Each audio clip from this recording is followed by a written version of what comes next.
Back to our DSSB channel that is A1 English 360 degree. आज मैं साहिबा wig आपका फिर स्वागत करती हूँ अपनी TGT और PGT की क्लास में। आज है मेरा टेस्ट नंबर 20 का लेक्चर नंबर 2 जो कि है चार्ल्स लैम्ब पे प्रीवियस ईयर्स के क्वेश्चंस पे बेस्ड। तो देखते हैं चार्ल्स लैम्ब के प्रीवियस ईयर के क्वेश्चंस में क्या क्या है। Question number 1, Who used the epithet? Epithet यानी टाइटल, ये किसने यूज किया? Gentle hearted Charles.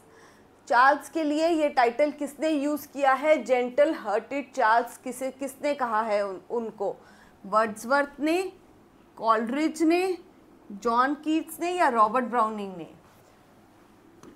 उन्हें जेंटल हार्टेड चार्ल्स कहा है ST कॉलरिज ने। एंड इनको एक और टाइटल दिया गया है बाय वर्ड्सवर्थ। वर्ड्सवर्थ ने इनको क्या कहा है? Lamb, frolic and gentle.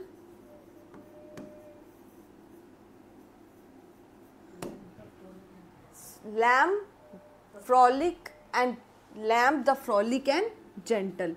ये किसने कहा है इनको? Wordsworth. Question 2, which romantic novel is by Charles Lamb? Charles Lamb ने कौन सी इनमें से रोमांटिक नॉवल लिखी है? A Rosemary Gray, B Rosamund Gray, C Lucy Gray और D Cranford. So basically the novel, love novel is Rosamund Gray, या फिर कहेंगे फेलियर ऑफ लव नॉवल भी कह सकते हैं, because Charles Lamb was a bachelor whole of his life. Charles Lamb हमेशा bachelor रहे हैं अपनी पूरी ज़िंदगी में, और यही इनका जो दुख है इनकी वर्क्स में नज़र आता है, इनकी ऑटोबायोग्राफी नज़र आती है कि किस तरीके से इन्हें फेलियर मिला था लव में। So this is the story of Rosamund Gray का लव किससे था? एलन क्लेयर से। एलन क्लेयर से लव में थी ये इस नॉवल में, and somehow they both got separated. इन दोनों का प्यार जो है वो सक्सेसफुल नहीं हो पाया, and they both got separated due to the death of Allan Clare. So this novel Rosamund Gray depicts the failure of love.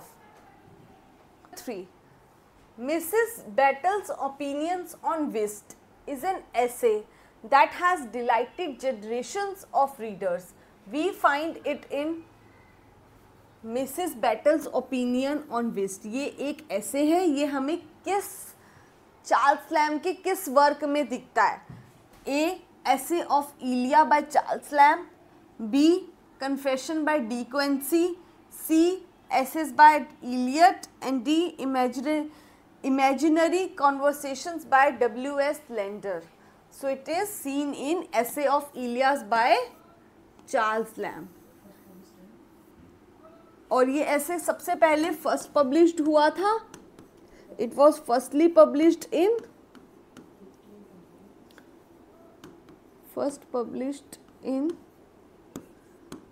1823। उसके बाद last published in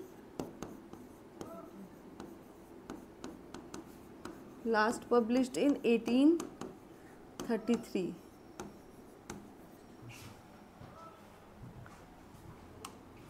Question 4, Lamb's essays of Elias were written in 1820 to 1823. When were the last essays written? मैंने अभी आपको बताया पिछले question में कि last essays of Elia जो हैं फर्स्ट 1823 के लगभग लिखे गए, एंड लास्ट 1833 यानी कि 10 साल बाद, आफ्टर 10 years। ठीक है, so it is 1833। Question 5, apart from the tales of Shakespeare, एक वर्क है टेल्स फ्रॉम शेक्सपियर जो बच्चों के लिए, चिल्ड्रन के लिए वर्क लिखा गया है। Lamb's work for children includes, 2 work हैं जो चिल्ड्रन के लिए लिखे गए हैं, उनमें से पहला वर्क है टेल्स फ्रॉम शेक्सपियर, और एक और कौन सा वर्क है इनमें से? The adventure of Ulysses. Second work ये है। ये दो इंपॉर्टेंट वर्क्स हैं जो बच्चों के लिए उन्होंने लिखे। Question 6, who has written the essay? किसने ये एसे लिखा है? The Old Benchers of Inner Temple. The Old Benchers essay किसके द्वारा लिखा गया है? A William Hazlitt, B Charles Lamb, C Matthew Arnold and C Francis Bacon. It is written by Charles Lamb. और इसी में उन्होंने अपने फादर की बात की है। किसके रूप में? नॉवेल के रूप में। लोवेल के रूप में। फादर को लोवेल कहा। Question 7, essays of Elia are. Essays of Elia जो है वो क्या है? A full of didactic sermonizing, B practically autobiographical fragments, C remarkable for their terse and aphoristic style, D satirical and critical. So essays of Ilias are practically autobiographical segments. Autobiographical segments हैं क्योंकि इसमें वो अपने बारे में बताता है, बहुत सब्जेक्टिव हैं, ईगोटिस्टिकल हैं,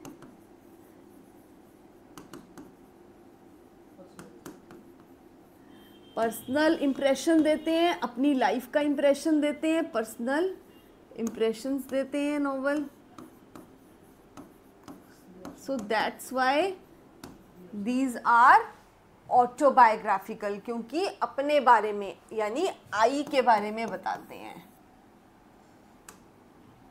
question 8, which of the followings are written by Charles Lamb? इनमें से कौन सा है जो चार्ल्स लैम्ब, जबकि क्वेश्चन होना चाहिए था which of the following is not written by Charles Lamb. इनमें से कौन सा नहीं लिखा गया चार्ल्स लैम्ब द्वारा? तो ए है night fears, B Christ hospital, going on a journey and poor relation. These 3 are written by Charles Lamb and going on a journey is the work of, ये वर्क है William Hazlitt का।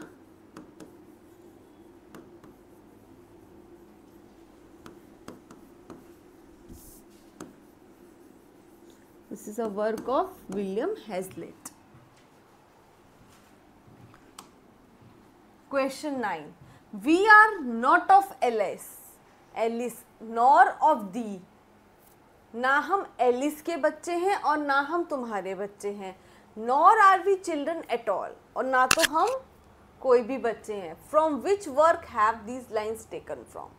So ये lines जो हैं ली गई हैं dream children से, जिसमें वो कहते हैं कि हम जो हैं अगर बच्चे हैं तो हम बाटरम के बच्चे हैं, क्योंकि जो एलिस है वो किसको लव करती है? बाटरम को लव करती है।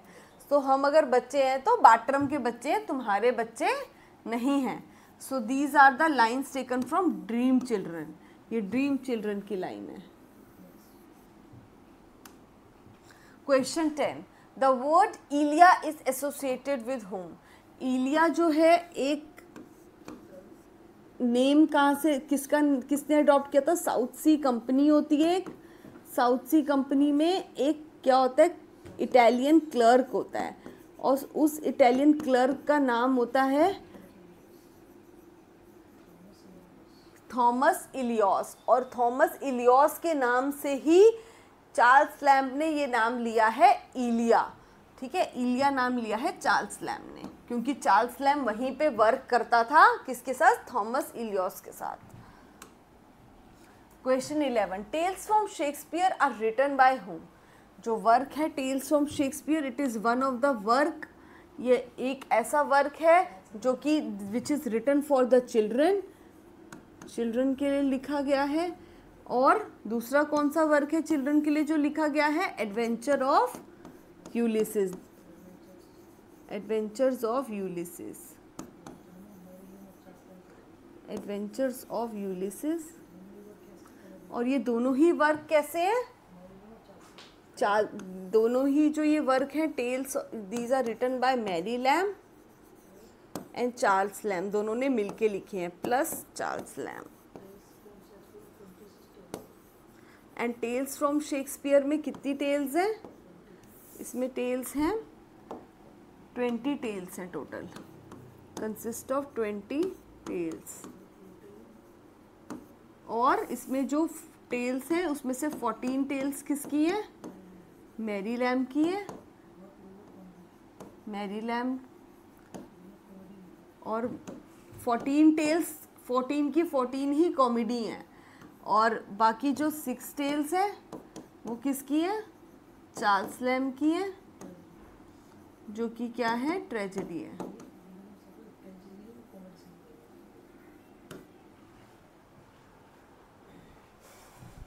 So answer will be Charles Lamb. Question 12. Charles Lamb adopted the name Elia. Charles Lamb ने एक नेम अडॉप्ट किया है इलिया, which was that of, वो किसका नाम था असली में, A इंग्लिश बैंकर का नाम था, B his old school master का नाम था, C हिज ब्रदर का नाम था, D an Italian clerk at South Sea House. किसके नेम से उन्होंने ये नेम अडॉप्ट किया है? So it was South Sea House. South Sea House में मैंने आपको पहले भी बताया, साउथ सी हाउस था, एक कंपनी थी, उसमें क्लर्क था, कौन था, इटालियन क्लर्क, और इटालियन क्लर्क के नाम से ही उन्होंने अडॉप्ट किया था ये नाम, कौन सा, इलिया। इलिया नाम वहीं से लिया था। So answer will be D. Question 13. Man is a gaming animal. He must always be trying to get the better in something or other. This is a famous quote. ये बहुत famous quote है. Man is a animal. So this quote is being taken from which of the following? It is taken from Essays of Elia. ये quote लिया गया है Essays of Elia से. Question 14. Identify Alice in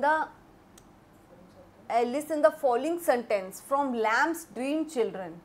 The children of Alice call Bartram father.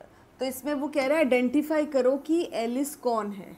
Alice जो है वो lamb अपनी beloved को एड्रेस कर रहा है एक तरीके से।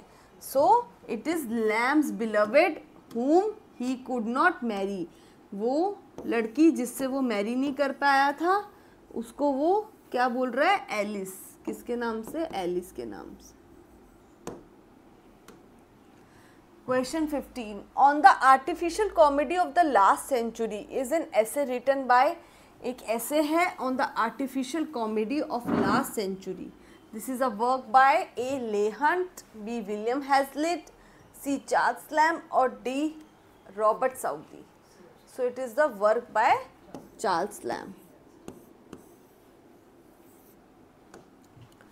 Question 16. Who called Edmund Spencer? Edmund Spencer को पोएट्स पोएट किसने कहा है? एडमंड स्पेंसर को पोएट्स पोएट कहा है ले हंट ने, विलियम हैजलिट ने, चार्ल्स लैम्ब ने या रॉबर्ट साउदी ने? It is called by Charles lamb.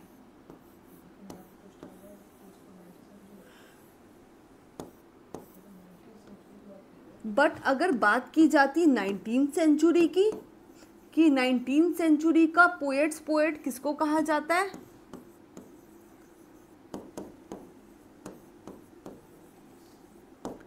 तो 19th सेंचुरी का पोएट्स पोएट कहा जाता है जॉन कीट्स को।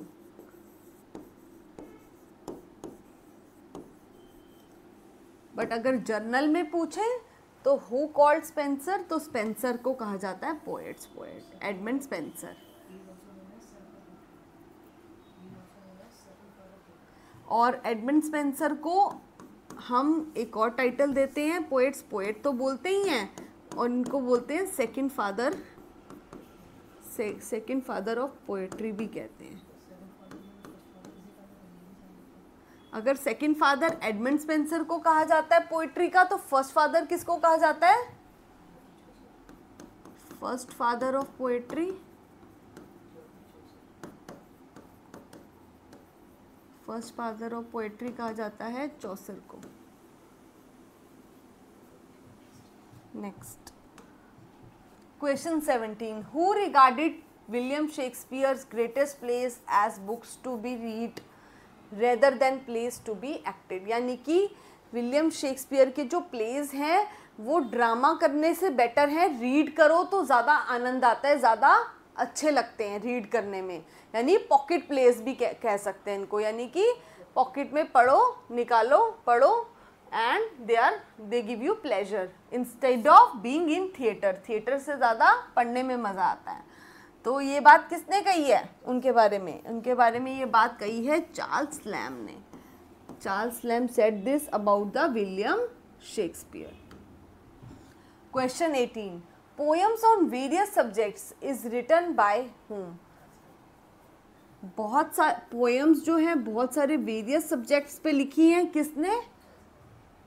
Robert Frost, Matthew Arnold, Charles Lamb या Kamala Das? It is Charles Lamb. Question 19, which of the following works is not written by Charles Lamb? इनमें से कौन सा वर्क है जो किसका? चार्ल्स लैम्ब का वर्क नहीं है। A the convalescent, B imperfect sympathies, C tales from Shakespeare, D the great adventures of Ulysses. So it is D the great adventures of Ulysses, क्योंकि ग्रेट एडवेंचर्स ऑफ यूलिसिस नहीं है, Charles lamb का work है the adventures of Ulysses. Question 20, marriage by its title is a monopoly and not of the least invidious sort. The above mentioned statement appears in which? ये statement कि marriage जो है that is by its title is a monopoly, यानी कि जो marriage करते हैं उनको एक समाज में एक रिस्पेक्ट मिलती है, एक मोनोपोली मिलती है। तो ये किसकी कंप्लेंट हो सकती है? जो इंसान जिसकी शादी ना हुई हो, जो अनमैरिड हो, जो बैचलर रह गया हो। सो मैरिज जो है वो एक मोनोपोली है, उनकी जो मैरिड होते हैं उनकी मोनोपोली रहती है, उनकी एक रिस्पेक्ट रहती है समाज के अंदर। So this is a complaint by bachelors, bachelor लोगों की ये कंप्लेंट है, a bachelor's complaint. Question 21, identify the writer who has given as an imaginary name Bridget to his sister in one of his personal essays. ऐसा कौन सा writer है जिसने अपनी सिस्टर को नाम दिया है? क्या नाम दिया है? ब्रिजिट। सो एक वर्क है, क्या वर्क है? Dream children. Dream children is the work by, it is a work by Charles lamb. ये चार्ल्स लैम्ब का वर्क है और इस वर्क में उन्होंने नेम दिया है किसको? अपनी सिस्टर को एड्रेस किया है किस नेम से? ब्रिजिट के नेम से। सो अपनी सिस्टर को उन्होंने एड्रेस किया है ब्रिजिट के नेम से। अपनी ब्रदर को उन्होंने एड्रेस किया है इसमें जॉन के रूप में।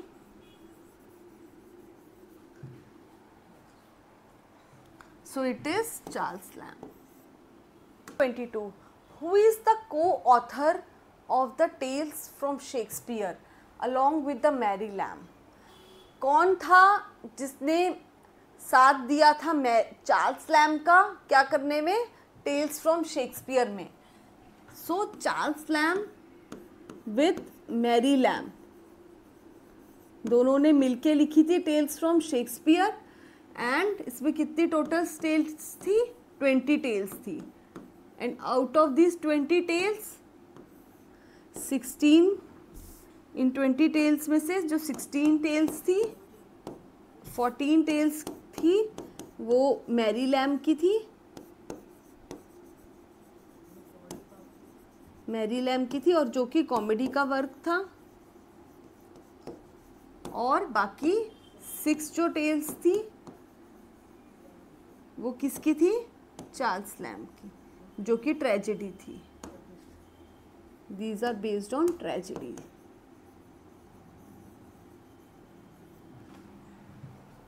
सो answer is Mary Lamb. Question 23, Charles Lamb started his career एक पोएट के रूप में, बी एक क्रिटिक के रूप में, सी एक एसिस्ट के रूप में, डी एक ड्रामेटिस्ट के रूप में. So he started his literary career as a poet and he got famous as an essayist because इनको क्या कहा जाता है, प्रिंस ऑफ एसेस. इन्होंने इतने एसेस लिखे कि इनको कहा जाता है prince of essays, prince of English essays. Question 24. Who is the beloved of Charles Lamb? Charles Lamb की बिलवेड, उनकी लवर कौन थी? First lover, A Anity Whelan, B Mary Lamb, C Ann Simmons, D none of these. So who is the beloved of Charles lamb?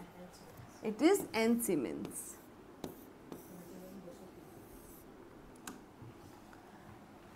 Question 25. Whose sister killed her mother and wounded her father?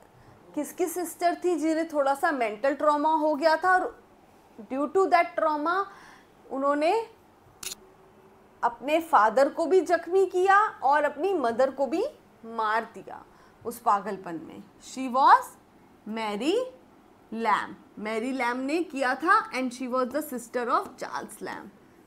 किसकी sister थी वो? Charles Lamb की. Question 26. Lamb adopted a little girl. Lamb ने एक छोटी सी बच्ची को adopt किया था. उस बच्ची का क्या नाम था? Lucy Gray, Alice, Emma Isola और मैरी लैम्ब. उसका नाम था ईमा. ईमा को अडॉप्ट किया था चार्ल्स लैम्ब ने. Question 27. Lamb fell in love with Fanny Kelly. Charles Lamb को प्यार हो जाता है किससे? एक एक्ट्रेस होती है, उनका नाम होता है Fanny Kelly. She was her second love. उनको दूसरी बार प्यार होता है और दूसरी बार किससे होता है? एक एक्ट्रेस से, फेनी कैली से, who was an actress. Question number 28. Who preferred lamb the critic rather than lamb and assist? किसने लैम्ब को एक क्रिटिक के रूप में ज़्यादा पसंद किया रेदर देन लैम्ब को एक एसिस्ट के रूप में पसंद करने से? तो he was one and only Hughes Walker. Hughes Walker को लैम्ब पसंद थे as a critic rather than Lamb as an essayist. Question 29. Who wrote specimens of English dramatic poets? ये वर्क है specimens of English dramatic poets. ये work किसने लिखा है? Charles Lamb. It is written by Charles Lamb. 30. What was Lamb's father? Lamb's के father जो थे वो क्या काम करते थे? सबसे पहले इनके फादर का क्या नाम था? John lamb. इनके फादर का नाम था जॉन लैम्ब. इनकी मदर का नाम था एलिजाबेथ लैम्ब. Elizabeth lamb.